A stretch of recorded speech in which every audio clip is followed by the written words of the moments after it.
Hey there, friends. This is Chaplain Kenny. Welcome to another episode of Deathbed Living with Chaplain Kenny.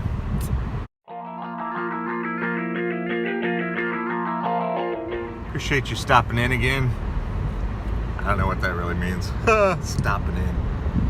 Anyway, happy Thanksgiving. This is being recorded 2 days after Thanksgiving in the year 2018.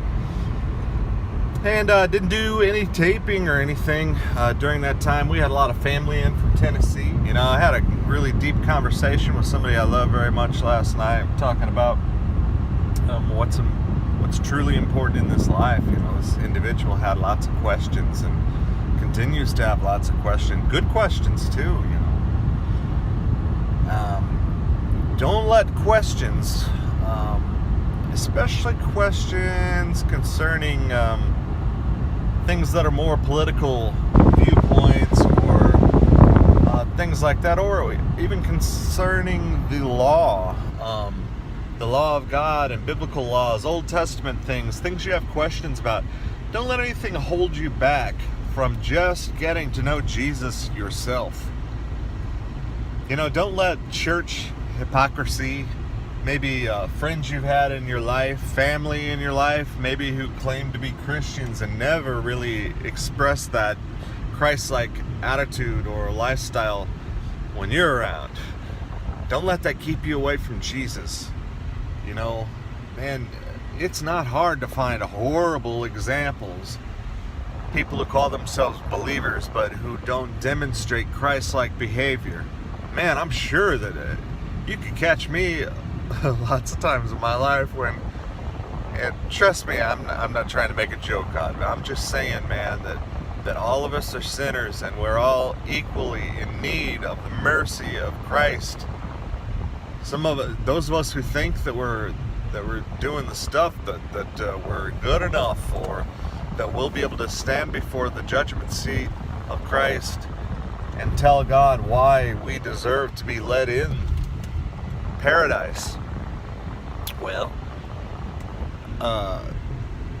that's going to be a real short list for me, folks. I'm being realistic.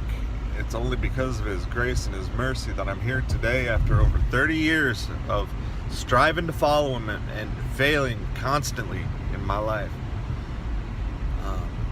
He's been so merciful to me, and He's held me all these years, and oh man, could I ever point to better examples? At least they would appear to be better examples of believers that I've known in my life, you know, or that I've read about in my life. But the Lord has kept me, despite the fact that I've been a horrible servant, folks. But I'm so thankful that He's kept me. You know, at the end, when it's all said and done, actually what I was getting ready to say is, in this conversation with this individual, I was telling her, you know, yeah, these are important issues that you bring up, and lots of great questions concerning God, concerning the church, concerning law, things like that. These are all great questions and issues that are worthy of taking time to look into. In the end, when it's all said and done, at the end of the day, the only thing that's going to matter, it is not going to be whether or not you champion these causes, whether or not you were right about a particular thing that maybe you debated with folks about, you know, whether you ever cleared things up with people who have hurt you from the church or from your family, or, you know, none of that kind of stuff's going to matter. You're not going to be thinking about any of that. The only thing that's going to matter is, what have you done with Jesus, with the life that He gave you? It's not hard to find a bad example. They're all over the place. I've been one plenty of times myself. Thank the Lord for His mercy and His patience, His compassion on me. So, this message I have for you, folks, is don't let any issues that you have, that you're struggling with today, keep you from getting to know Jesus, because the real Jesus will reveal Himself to you. If you'll pray before you read His Word, read the book of John, ask the Lord to give you wisdom and give you understanding. You know what? Because if He doesn't give you understanding, it's not going to make sense.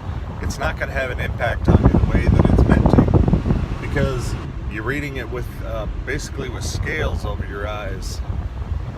Like Paul the Apostle said, it felt like scales fell from his eyes whenever he was on the road to Damascus. And the Holy Spirit knocked him for a loop, right?